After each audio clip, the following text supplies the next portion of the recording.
മുഴുവൻ വിറ്റിട്ട് ഇത് ഞങ്ങൾ അപ്പോസ്തലൻ്റെ കാലയിലോട്ട് വെക്കാം. അപ്പോസ്തലൻ ഇനി പോകുമ്പോൾ എവിടെയൊക്കെയാണോ ആർക്കൊക്കെയാണോ കുറവുള്ളത് അത് കൊണ്ടുപോയി എന്ത് ചെയ്യണം? അവർക്കെല്ലാം പങ്കുവെച്ച് ഇല്ലാത്തവർ കൊടുത്ത് അങ്ങനെ നമ്മുടെ ഈ സമൂഹത്തിൽ ആർക്കും ഒന്നിനും കുറവ് വരാത്ത ഒരവസ്ഥയിലേക്ക് കൊണ്ടുവരണം. അതിന് വേണ്ടി എന്താ ചെയ്തത്? സ്വന്തം സ്വത്തുക്കൾ വിറ്റ് അപ്പോസ്തലന്മാരുടെ കാൽക്കൽ വെച്ചു. ആരുടെ സ്വത്താണ് വിറ്റത്? ആരുടെ സ്വത്താ? സ്വന്തം സ്വത്ത് വിറ്റ് അപ്പോസ്തലന്മാരുടെ കാൽക്കൽ വെച്ചു. കുറേ നാളുകൾക്ക് മുമ്പ് ഒരു ഫ്ലൈറ്റ് പറന്നിങ്ങനെ പൊങ്ങി. ഫ്ലൈറ്റ് ആകാശത്ത് ചെന്ന് കുറച്ചു നേരം കഴിഞ്ഞപ്പോൾ പ്രിയമുള്ളവരെ പൈലറ്റ് വിളിച്ച് പറഞ്ഞു, ഇതാ 500ഓളം പേരിരിക്കുന്ന ഒരു ഫ്ലൈറ്റാണിത്. ഇതിനകത്തുനിന്ന് ഒരു 3-4 പേരെങ്കിലും ഇപ്പോൾ താഴേക്ക് ചാടണം, ഇല്ലെങ്കിൽ ഈ ഫ്ലൈറ്റിന് അപകടമാണ്, ഇത് ബാലൻസ് ചെയ്യാൻ പറ്റുന്നില്ല, ഒരു 3 പേരെങ്കിലും ഇപ്പോൾ കുറഞ്ഞ് ചാടണമെന്ന് പറഞ്ഞു. അനൗൺസ്മെൻറ്റ് കേട്ട ഉടനെ ഒരു അമേരിക്കക്കാരൻ ചാടി എഴുന്നേറ്റ്. അപ്പോൾ അദ്ദേഹം പറഞ്ഞു, എന്നായാലും അമേരിക്ക എന്ന് പറയുന്നത് മോശം രാജ്യമൊന്നുമല്ല, ആ രാജ്യത്തിൻ്റെ അഭിമാനം കാത്തു സൂക്ഷിക്കാൻ അതിനൊക്കെ അവസരം കിട്ടുന്ന ഇപ്പോഴാണ്. അദ്ദേഹം വിളിച്ചു പറഞ്ഞു, അമേരിക്ക കീ ജേ എന്ന് വിളിച്ചു പറഞ്ഞിട്ട് പുള്ളിക്കാരൻ ഡോറ് തുറന്നിട്ട് ഒരൊറ്റ ചാട്ടം വെച്ച് കൊടുത്തു. ഉടനെ പൈലറ്റ് പറഞ്ഞു, കൊള്ളാം, ഇതുപോലെ രാജ്യത്തെ സ്നേഹിക്കുന്നവർ കുറേ അമേരിക്കക്കാർ ഇരിപ്പുണ്ട് അതിനകത്ത്, അവരെ രക്ഷിക്കാൻ ഒരുത്തിനെടുത്ത് ചാടി. രാജ്യസ്നേഹമുള്ള മനുഷ്യരുണ്ടാകണമെന്ന് പറഞ്ഞു. ഉടനെ റഷ്യക്കാരനെ ഓർത്തു, അത് ശരി, അമേരിക്കക്കാരൻ അങ്ങനെ അങ്ങോട്ടൊരു നോക്കണ്ട, ഇത് റഷ്യക്കാരൻ ഞങ്ങൾ മോശമൊന്നുമല്ല. ഒരു റഷ്യക്കാരൻ എന്ത് ചെയ്യുന്നറിയോ? അവൻ വിളിച്ചു പറഞ്ഞു, ഇതാ സോവിയറ്റ് യൂണിയൻ കീ ജെ എന്നൊക്കെ പണ്ടത്തെ കാലത്താണ്, കീ ജെ എന്ന് പറഞ്ഞുകൊണ്ട് എടുത്ത് ഒരൊറ്റ ചാട്ടം വെച്ച് എടുത്ത്. ഉടനെ നമ്മുടെ ഒരു ഇന്ത്യക്കാരനുണ്ടായിരുന്നു, പുള്ളി ഇവിടുന്ന് കേരളത്തിൽ നിന്നുള്ള പാർട്ടിയാണ്, അങ്ങോട്ട് അമേരിക്കയ്ക്ക് പോവുക. പുള്ളിക്കാരനോർത്ത അമേരിക്കക്കാരനും റഷ്യക്കാരനും ഇങ്ങനെയൊക്കെ ചെയ്യാമെങ്കിൽ പിന്നെ നമ്മളെ കൊണ്ട് പറ്റിയല്ലേ? അങ്ങേര് വിളിച്ചു പറഞ്ഞു, ഭാരത് മാതാ കീ ജേ എന്ന് വിളിച്ചു പറഞ്ഞിട്ട് എന്ത് ചെയ്യുന്നറിയോ? ഒരു പാകിസ്ഥാൻ്റെ കഴുത്തിന് പിടിച്ചു ഒറ്റ തള്ളു വെച്ചു. ഇതാണ് ഒരു ശരാശരി ക്രിസ്ത്യാനിയുടെ ഇപ്പോഴത്തെ മനോഭാവം. പങ്കുവെക്കും. എൻ്റെ സെമിനാരി പഠിച്ചിരുന്ന കാലത്ത് പ്രിയമുള്ളവർ, ചില സെമിനാരി വിദ്യാർത്ഥികൾ സാധനങ്ങൾ പങ്കുവെക്കാൻ വേണ്ടി വരും. അപ്പോൾ ഒരു ദിവസം ഞാൻ നോക്കിയപ്പോൾ ഒരു ചെറുപ്പക്കാരൻ നിന്നോട് എല്ലാവർക്കും പങ്കുവെക്കുക. ഞാൻ ചോദിച്ചത് എവിടെ നിന്ന് കിട്ടി? നേരത്തെ പറഞ്ഞു വീട്ടിൽ നിന്ന് തന്നുവിട്ടായിരിക്കുമല്ലോ. അന്നേരത്തെ പറഞ്ഞു വീട്ടിൽ നിന്ന് തന്നുവിട്ടതല്ല, ആച്ചമ്മാച്ചൻ്റെ വീട്ടിൽ നിന്ന് തന്നുവിട്ടതാണ്. ആരെങ്കിലും എന്തെങ്കിലും സാധനം കൊണ്ട് മുറി കൊണ്ട് വെച്ച് കഴിഞ്ഞാൽ അത് അവിടുന്ന് പോയി എടുത്തുകൊണ്ട് വന്നിട്ട് എല്ലാവർക്കും കൊണ്ട് കൊടുക്കുക. ഇതാണ് ഇന്ന് ക്രിസ്ത്യാനികളായ നമ്മുടെയൊക്കെ പരിപാടി. അവനവൻ്റേത് ചിലവാക്കുക. പ്രിയമുള്ളവരെ, ഇവിടെ അങ്ങനെ ആയിരുന്നില്ല. സ്വന്തം സ്വത്തുക്കൾ വിറ്റ് ചില കുടുംബങ്ങൾ എന്ത് ചെയ്തു? അപ്പോസ്തലന്മാരുടെ കാൽക്കൽ വെച്ചു. ഇനി വായിച്ചേ. അത് ഓരോരുത്തർക്കും ആവശ്യമനുസരിച്ച് വിതരണം ചെയ്യപ്പെട്ടു. അത് ആവശ്യമനുസരിച്ച് അപ്പോസ്തലന്മാർ കൊണ്ട് ഓരോരുത്തർക്കും കൊണ്ട് കൊടുത്തു. ഡിസ്ട്രിബ്യൂഷൻ. പിന്നെ ബാർനാബാസ് എന്ന അപരനാമത്താൽ അപ്പസ്തോലന്മാർ വിളിച്ചിരുന്നവനും ഈ വാക്കിന്റെ അർത്ഥം ആശ്വാസപുത്രൻ എന്നാണ്. സൈപ്രസ് സ്വദേശിയും ലേവായനുമായ ജോസഫ് തന്റെ വയൽ വിറ്റുകിട്ടിയ പണം അപ്പസ്തോലന്മാരുടെ കാൽക്കൽ അർപ്പിച്ചു. അപ്പോൾ ഇങ്ങനെ ഓരോരോ കുടുംബങ്ങൾ പരിശുദ്ധാത്മാവ് നിറഞ്ഞപ്പോൾ ചെയ്ത പരിപാടി എന്നാണെന്നറിയോ? അവരോർത്ത് എന്തിനാ ഇതിന് മാത്രം പൈസ, ഇതിന് മാത്രം ഡ്രസ്സ്, എന്തിനാ ഇതിന് മാത്രം ഷൂവ്, എന്തിനാ ഇതിന് മാത്രം വലിയ സൗന്ദര്യമൊക്കെ? അതിനൊക്കെ വെച്ചിരിക്കുന്ന പൈസ എടുത്ത് അവരെന്ത് ചെയ്തു? അപ്പോസ്തലന്മാർക്ക് കൊണ്ട് കൊടുത്തു, നാട്ടുകാർക്ക് വിതരണം ചെയ്തു. അപ്പോഴാണ് ബർണബാസ് എന്ത് ചെയ്തത്? ഇങ്ങനെ ഒരു നല്ല മാതൃക കണ്ടതോടുകൂടി ബർണബാസും വയൽ ഉണ്ടായിരുന്നത് കൊടുത്തേച്ച് ആ കിട്ടിയ പൈസ അപ്പോസ്തലന്മാരുടെ കാൽക്ക് വെച്ച്. അപ്പോഴാണ് അവിടെ 2 പേര്, ഭാര്യയും ഭർത്താവും, നല്ല കുടുംബം, അവരും ഒരു തീരുമാനമെടുത്തു. ആരൊക്കെയാ? അനന്യാസും സഫീറായും. അവർ പറഞ്ഞു, ബർണബാസിന് ഇത് പറ്റുമെങ്കിൽ, ഇത് മറ്റുള്ളവർക്ക് സാധിക്കുമെങ്കിൽ പിന്നെ നമ്മളെന്തിനാണ് വെറുതെ ഇരിക്കുന്നത്? അതുകൊണ്ട് ഭാര്യയും ഭർത്താവോടെ ആലോചിച്ചു. ഭാര്യ പറഞ്ഞു, ഇങ്ങോട്ടൊന്ന് നോക്കിക്കേ, ഞാൻ കഴിഞ്ഞ ദിവസം കൂട്ടായ്മയ്ക്ക് പോയി, പൗലോസ് അപ്പോസ്തലനും പത്രോസ് അപ്പോസ്തലനും ഒക്കെ വന്നിട്ടുണ്ടായിരുന്നു. അവിടെ വെച്ച് ആ ബർണബാസ് ഭാര്യ പറഞ്ഞിട്ടാണെന്ന് തോന്നുന്നു ആ സ്വത്ത് വിറ്റിട്ട് കാൽക്കൽ കൊണ്ടുവച്ചു. എന്തൊരു അഭിഷേകമായിരുന്നു അതിനുശേഷം ബർണബാസിന് കിട്ടിയത്. അതുകൊണ്ട് നമുക്കും നമ്മുടെ ഉള്ള സ്വത്ത് വിറ്റിട്ട് അപ്പോസ്തലന്മാരുടെ കാൽക്കൽ കൊണ്ടുവെക്കാം. ഇനി എന്ന് മാത്രമല്ല, ആ കാലത്ത് നമ്മുടെ ഈ കാലത്തെ പോലെ എന്തെങ്കിലുമൊക്കെ കിട്ടുമെന്നുള്ള ആഗ്രഹം ഉണ്ടായിരിക്കും. വല്ലോ സ്ഥാനമോ മാനോ ഒക്കെ ട്രസ്റ്റി ആവുമെന്നോ സെക്രട്ടറി ആവുമെന്നോ ഒക്കെ ആഗ്രഹങ്ങൾ ചിലപ്പോൾ മനസ്സിൽ കാണും. അപ്പോൾ അതുകൊണ്ട് നമുക്കും വിൽക്കാമെന്ന് പറയും. അങ്ങനെ അനന്യാസും സഫീറായും കൂടെ കൂടി തങ്ങളുടെ സ്വത്തുക്കൾ വിറ്റു. വിറ്റിട്ട് എന്ത് ചെയ്തു? അവർ വിറ്റിട്ട് ചെയ്ത കാര്യം എന്താണ്? അതിൻ്റെ ഒരു ഭാഗം എടുത്ത് മാറ്റിവെച്ചു. എന്നതെങ്കിലും പാപം ഇതിനകത്തുണ്ടോ? ഇപ്പം എനിക്ക് 10 സെൻറ്റ് സ്ഥലമുണ്ട്. ഞാൻ പോട്ടെ, നിങ്ങൾ എൻ്റേത് ഇനിയും വിൽക്കാൻ പറ്റുകയില്ല. കാരണം എന്താണ്? ഇതെല്ലാം സഭയുടെയാണ്. നിങ്ങൾക്ക് 10 സെൻറ്റ് സ്ഥലമുണ്ട്. നിങ്ങൾ 10 സെൻറ്റ് സ്ഥലം വിറ്റ് അതിൻ്റെ 99% നിങ്ങൾ ആരുടെ കാൽക്കൽ വെച്ചു? അപ്പോസ്തലന്മാരുടെ കാൽക്കൽ കൊണ്ടുവച്ചു. 1% ഭാര്യ പറഞ്ഞു, നമുക്ക് എന്തെങ്കിലും ഒരു ആവശ്യം വന്നാൽ നമുക്കത് എടുക്കരുതോ, അതുകൊണ്ട് ഇച്ചിരി മാറ്റി വെച്ചേക്കാം. അങ്ങനെ മാറ്റി വെച്ചു. ഇതിനകത്ത് എന്തെങ്കിലും പാപമുണ്ടോ? ഒരു പാപവുമില്ല. അവനവൻ്റെ സ്വത്ത് അവനവൻ അതിനകത്ത് ഒരു ഭാഗം എടുത്തു. 100% അവൻ്റെയാണ്. അതിൽ നിന്ന് ഒന്നേ അവൻ എടുത്തുള്ളൂ, ഒരു ശകലം എടുത്തുള്ളൂ. അത് മാറ്റി വെച്ചിട്ട് അവനെന്ത് ചെയ്തു? 99 കൊണ്ട് കാൽക്കൽ വെച്ചു. പക്ഷേ കാൽക്കൽ വെച്ചപ്പോൾ ഒരു കാര്യം പറഞ്ഞു, ഞങ്ങൾ ഞങ്ങളുടെ സ്വത്ത് മുഴുവൻ വിറ്റു, മുഴുവനും അപ്പോസ്തലന്മാരുടെ കാൽക്കൽ വെക്കുകയാണ്. ഉടനെ പത്രോസ് അപ്പോസ്തലൻ ഒരു ചോദ്യം ചോദിച്ചു. എന്താണ്? പരിശുദ്ധാത്മാവിനെ വഞ്ചിക്കാനും പറമ്പിന്റെ വിലയുടെ ഒരംശം മാറ്റിവെക്കാനും സാത്താൻ നിന്റെ ഹൃദയത്തെ പ്രേരിപ്പിച്ചതെന്ത്? സാത്താൻ നിന്റെ ഹൃദയത്തിന് പ്രേരണ തന്നു. എന്താണ്? പറമ്പിന്റെ ഒരു ഭാഗം മാറ്റിവെച്ചു. എന്നിട്ട് പത്രോസ് ഒരു ചോദ്യം കൂടെ ചോദിച്ചു. എന്താ ചോദിച്ചത്? പറമ്പ് നിന്റെ സ്വന്തമായിരുന്നില്ലേ? പത്രോസ് അപ്പോസ്തലൻ ചോദിച്ചു, എടാ അനന്യാസേ, ഈ പറമ്പ് ആരുടെ ആയിരുന്നു? അനന്യാസ് പറഞ്ഞു, എൻ്റെ ആയിരുന്നു. വിറ്റ പൈസ ആരുടെ ആയിരുന്നു? അതും എൻ്റെ ആയിരുന്നു. പിന്നെ എന്തിന് നീ കാശുമായിട്ട് ഇങ്ങോട്ട് വരണമെന്ന് ആരെങ്കിലും നിന്നോട് പറഞ്ഞു? നിന്നോട് ആരെങ്കിലും പറഞ്ഞോ ഈ സാധനമായിട്ട് ഇങ്ങോട്ട് വരാൻ? ഇല്ല. നീ സ്വമനസാൽ കൊടുക്കാൻ തീരുമാനിച്ചിട്ട് കൊടുത്തു എന്ന് ഉറപ്പ് വരുത്തിയിട്ട് വാക്ക് പറഞ്ഞിട്ട് അതിനകത്തുനിന്ന് 1% എടുത്ത് നീ എന്ത് ചെയ്തു? മാറ്റിവെച്ചു. ഇതിന് പറയുന്ന പേരാണ് കവർച്ച. കൊടുക്കാമെന്ന് പറഞ്ഞു, എന്നിട്ട് അവരെ വഞ്ചിക്കുക. അതിന് പറയുന്ന പേരാ കവർച്ച. നമ്മളിപ്പോൾ ഒരു സാധനം ഒരാൾക്ക് ഈ സ്ഥലം ഇന്നയാൾക്ക് കൊടുത്തേക്കാമെന്ന് പറഞ്ഞാൽ അതിൻ്റെ അർത്ഥം എന്താണ്? നമ്മൾ വാക്ക് പറഞ്ഞു കഴിഞ്ഞാൽ ആ സ്ഥലം ആരുടെ സ്വന്തമായി? അതിൻ്റെ ഉടമ്പടി പ്രകാരം നമ്മൾ എഴുതിയൊക്കെ ഒപ്പിട്ട് ഇത് പിടിച്ചോ എന്ന് പറഞ്ഞു കഴിഞ്ഞാൽ അവരുടെ ആയി. നമ്മൾ പറയാം 30 സെൻറ്റ് സ്ഥലമുണ്ട്, 30 സെൻറ്റിൻ്റെ കാശും നമ്മൾ മേടിച്ച്, എന്നിട്ട് കൊടുത്തിട്ട് അളന്ന് നോക്കിയപ്പം 29 ഉള്ളൂ. കവർച്ച എത്ര നടന്നു? 1 സെൻറ്റ് കവർന്നു. ഇത്രയേ ഉള്ളൂ സംഭവം. ഇനി ഞാനൊന്ന് ചോദിക്കട്ടെ, ഈ മാമോദീസ തൊട്ടിയിൽ നിങ്ങളെ കൊണ്ടുവന്ന് മാമോദീസ മുക്കിയതാണ്. ആ സമയത്ത് നിങ്ങൾ നിങ്ങളുടെ കൊച്ചിനെ കൊണ്ട് കൊടുത്തിട്ട് എന്താ പറഞ്ഞത്? സാത്താനെ ഉപേക്ഷിക്കുന്നു, മശിഹായെ സ്വീകരിക്കുന്നു. ഇത് പറഞ്ഞ് ഈ കൊച്ചിനെ അങ്ങോട്ട് സമർപ്പിച്ചു.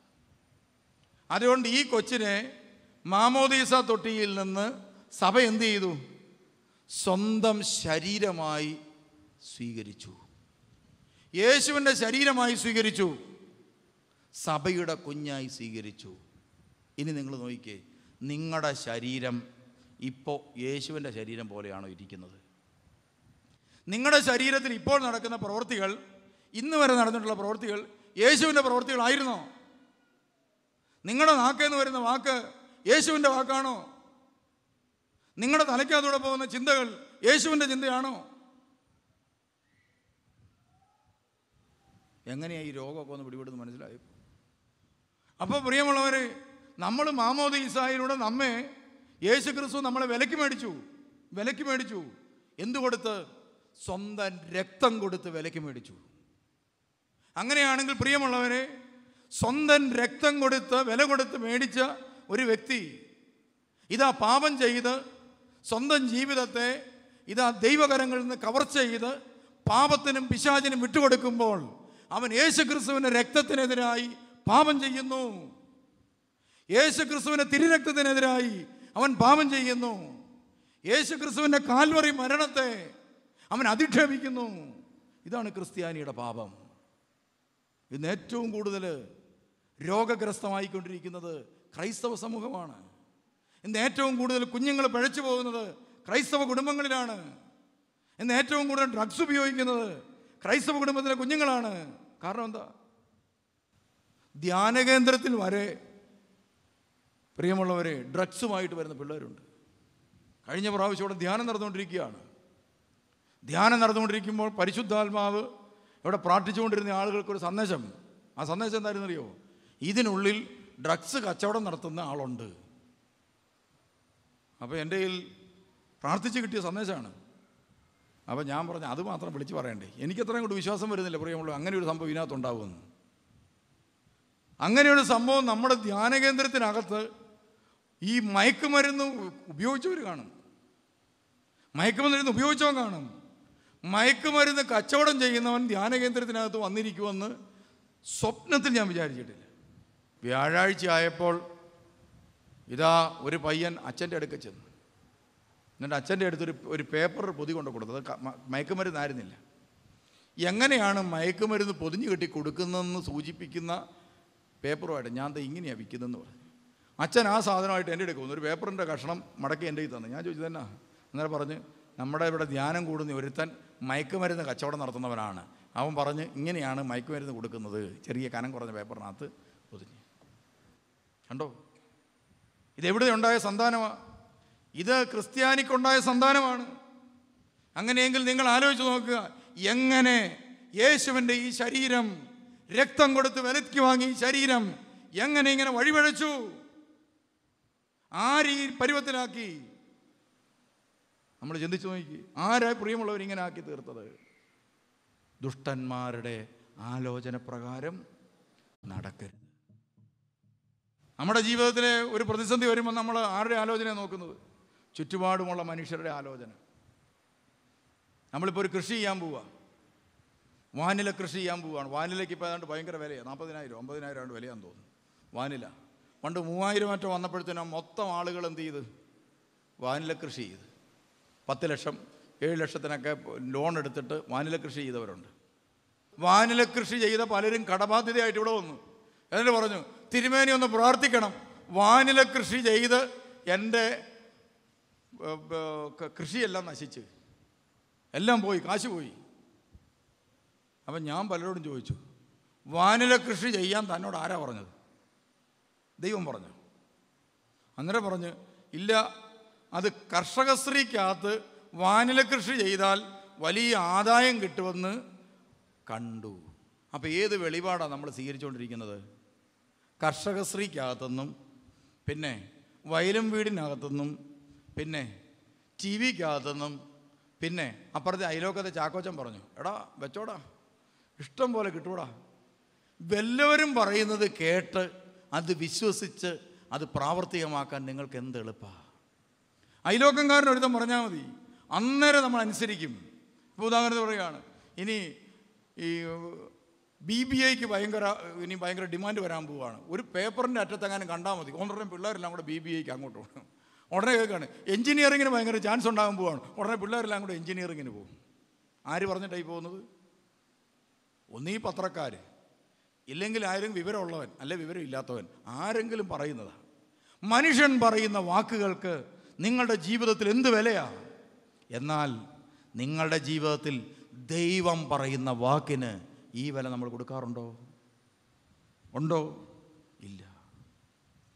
എന്തിനേറെ നമ്മളൊന്ന് ആലോചിച്ച് നോക്കിക്കേ, നമ്മുടെ കയ്യിൽ കിട്ടിയ ഈ വേദപുസ്തകം, ഇതിനെക്കുറിച്ച് ദൈവം എന്തു പറയുന്നു നമ്മൾ മറിച്ച് നോക്കാറുണ്ടോ?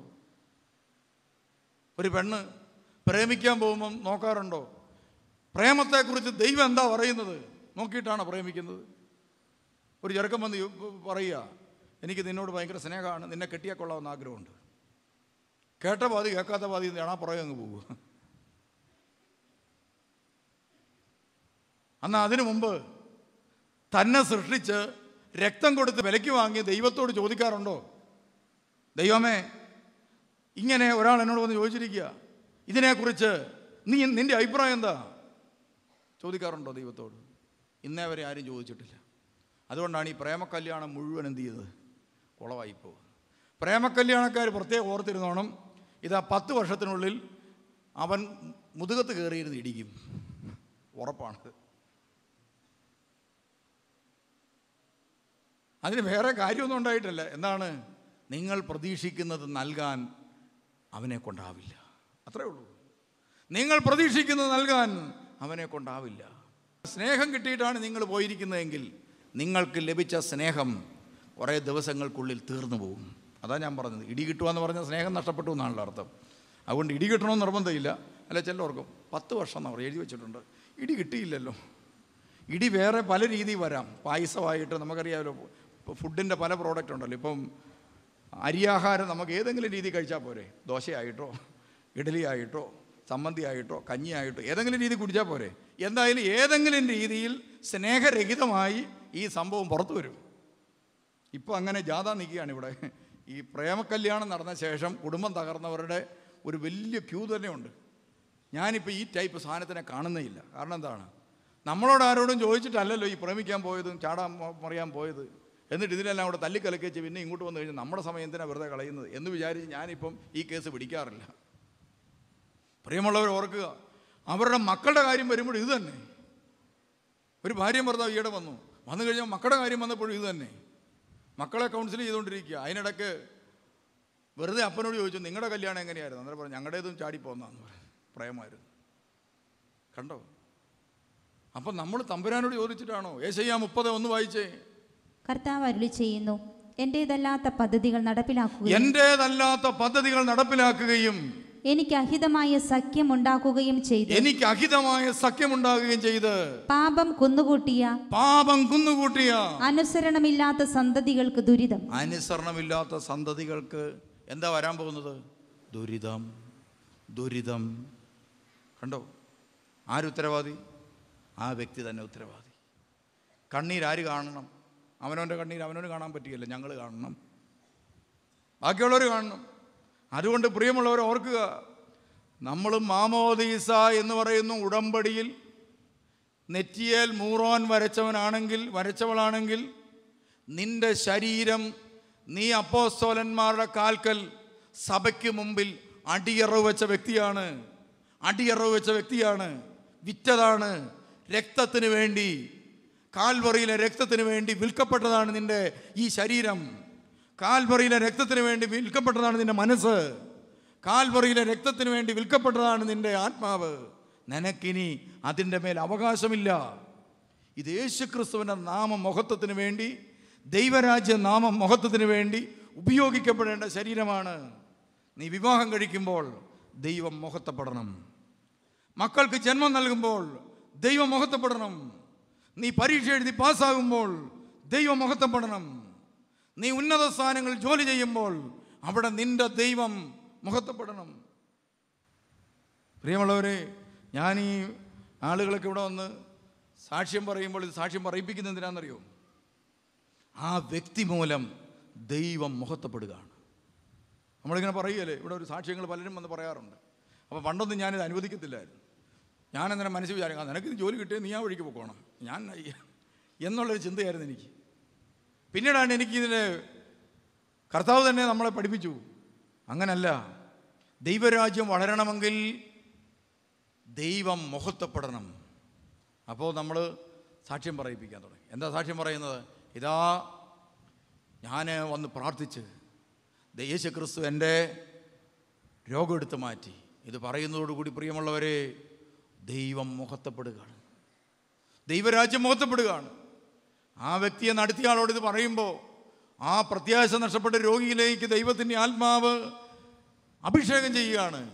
അങ്ങനെ മറ്റനേകം പേരിലേക്ക് ആ ദൈവരാജ്യം വ്യാപിക്കുകയാണ്. അതുകൊണ്ടാണ് അപ്പോസ്തലന്മാരോട് പറഞ്ഞത്, നിങ്ങൾ ലോകമെങ്ങും പോയി സർവ്വസൃഷ്ടിയോടും സുവിശേഷം പ്രസംഗിക്കുവിൻ. അതുകൊണ്ട് ഒരു ദൈവവൈതൽ മാമോദീസ വെള്ളം തലേ വീണ് ഒരുവൻ്റെ ജീവിതത്തിലെ ഏറ്റവും വലിയ ദൗത്യങ്ങളിൽ ഒന്നെന്താണെന്നറിയോ? അവൻ ജീവിക്കുന്ന സമൂഹത്തിൽ അവൻ സുവിശേഷത്തിൻ്റെ സാക്ഷിയായി ജീവിക്കണം. നമ്മളെവിടെ ജോലി ചെയ്യുന്നോ അവിടെ സുവിശേഷം പറയണം. ഇപ്പം നമ്മൾ ചെല്ലുന്നിടത്ത് സുവിശേഷം പറഞ്ഞാൽ എന്നാ പറ്റും? ഇവനും തലയ്ക്ക് ഭ്രാന്ത് പിടിച്ചോ? ഒരു കുഴപ്പമില്ലായിരുന്നു ഒരുത്തന.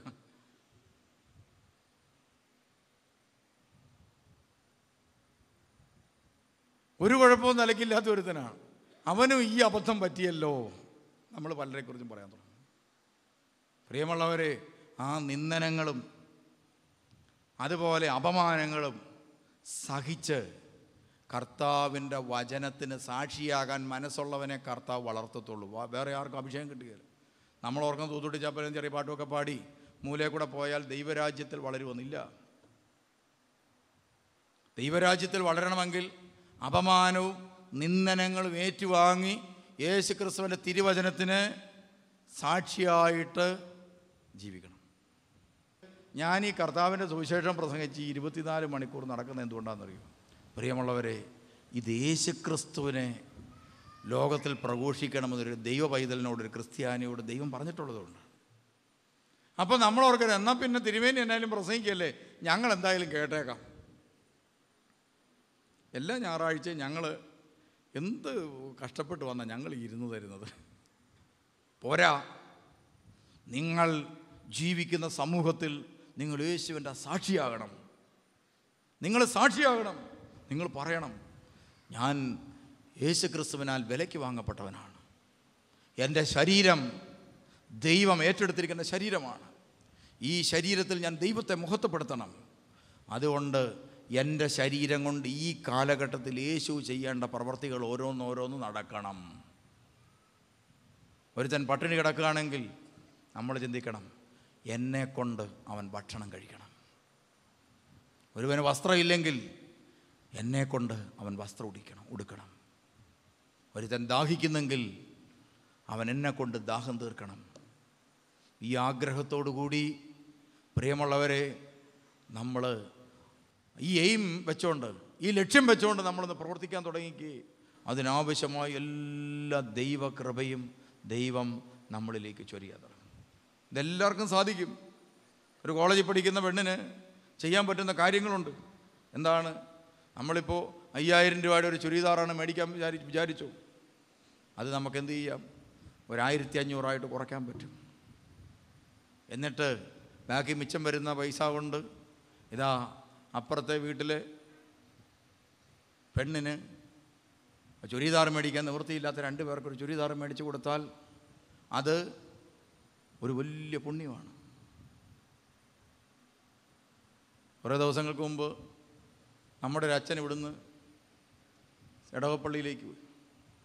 എടവപ്പള്ളിയിൽ കൊണ്ടുപോയി ബാഗെല്ലാം അവിടെ വെച്ച്, നമ്മളിവിടെ പഴയ തുണികളെല്ലാം വരും. പഴയ തുണി എന്ന് പറഞ്ഞാൽ നല്ല ഒരുമാതിരി കൊള്ളാവുന്ന തുണി. ഞാനിവിടെ ഇതൊക്കെ പറയുന്നതുകൊണ്ട് ആളുകൾ ഈ പഴയ സാരി ഇതൊക്കെ വീട്ടിലിങ്ങനെ കെട്ടുംപടി ഇരിക്കുകയല്ലേ. 10-25 ഡേറ്റ് ഇട്ട് വെച്ചിട്ടുണ്ടല്ലോ. പഴയ ഈ വീഞ്ഞിൻ്റെ കാര്യം പറഞ്ഞു, 1996 98 എന്നൊക്കെ പറഞ്ഞ പോലെ 1972 മേടിച്ചത്, 73 മേടിച്ചത്, എല്ലാം ഡേറ്റ് ഇട്ട് വെച്ചിരിക്കുക.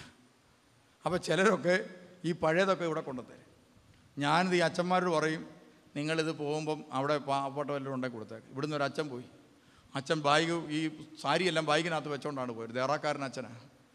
അച്ഛൻ ബാഗ് കൊണ്ട് വെച്ച ശേഷം ഇതാ പള്ളി പണിയാൻ വേണ്ടിയിട്ട് പുറത്തേക്ക് ഇറങ്ങിയ ശേഷം അവിടെ നിന്ന് കപ്പിയാരി ഇറങ്ങുകൊണ്ട് പറഞ്ഞു, എടാ എൻ്റെ ആ ബാഗിനകത്തൊരു മൊബൈൽ ഇരിപ്പുണ്ട്, നിങ്ങൾ എടുത്തുകൊണ്ട് വരാം.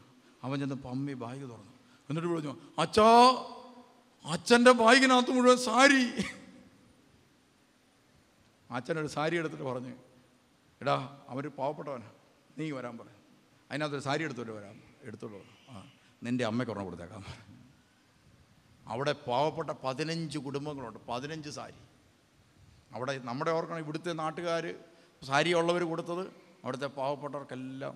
അവൻ സാരിയായിട്ട് വീട്ടിലോട്ട് ഓടി.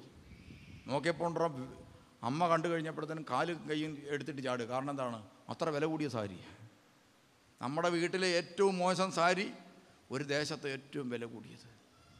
നമ്മളൊന്ന് ആലോചിച്ച് നോക്കി. ക്രിസ്ത്യാനികളെന്ന് മാരക പാപത്തില്ല പ്രിയമുള്ളവരെ.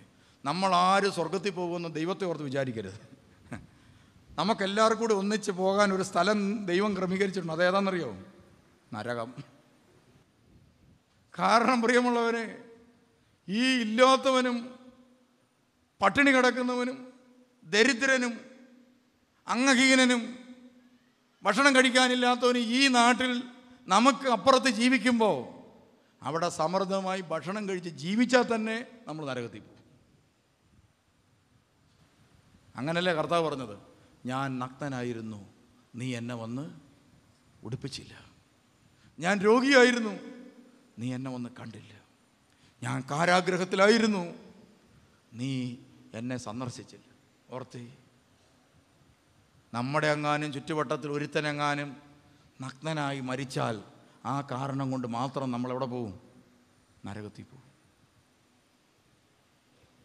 നമ്മൾ വിചാരിച്ചെന്താണ്, പെസഹ കുർബാന അനുഭവിക്കുന്നുണ്ട്, പിന്നെ ഓശാനയ്ക്ക് കുരുത്തോല കൊണ്ട് കൊടുത്തായിരുന്നു, പിന്നെ നെയ്യപ്പം ചുട്ട് പരിമളത്തിന് വേണ്ട പെരുന്നാളിന് കൊടുത്തായിരുന്നു, ഇതുകൊണ്ട് നമ്മൾ മേളിൽ കയറാമെന്ന് വിചാരിച്ചിരിക്കുക. പോവുകയല്ല പ്രിയമുള്ളവർ. പോകണമെങ്കിൽ ദൈവത്തിൻ്റെ അതിപരിശുദ്ധമായ തിരുവചനം ഒരു വിധിയെ സംബന്ധിച്ച് വ്യക്തമാക്കുന്നുണ്ട്. നിന്റെ ക്രിസ്ത്യാനി എന്ന നിന്റെ ശരീരം ക്രിസ്തുവിന് വേണ്ടി വിലയ്ക്ക് വാങ്ങിയതാണ്. ഈ ശരീരത്തിൽ ക്രിസ്തു മഹത്വപ്പെടുന്ന രീതിയിൽ നിന്റെ ശരീരം കൊണ്ട് നീ ഒരു പ്രഘോഷണമായി മാറാത്തിടത്തോളം കാലം നീ കവർച്ചക്കാരനാണ്. അതുകൊണ്ട് കർത്താവ് പറഞ്ഞു, കവർച്ചക്കാർ ദൈവരാജ്യം അവകാശപ്പെടുകയില്ല. യേശുക്രിസ്തുവിൻ്റെ തിരുവചനത്തിന് വേണ്ടി ആ വചനം പാലിക്കാൻ സ്വന്തം ജീവിതത്തെ വിട്ടുകൊടുക്കാത്ത ക്രിസ്ത്യാനികൾക്ക് പറയുന്ന പേരാണ് കവർച്ചക്കാർ. യേശുവിൻ്റെ തിരുവചനങ്ങൾ കേട്ടിട്ടും ആ വചനത്തെ പുറങ്കാലുകൊണ്ട് അടിച്ചിട്ട് മാറി നടക്കുന്ന ക്രിസ്ത്യാനിക്ക് പറയുന്ന പേരാണ് കവർച്ചക്കാർ.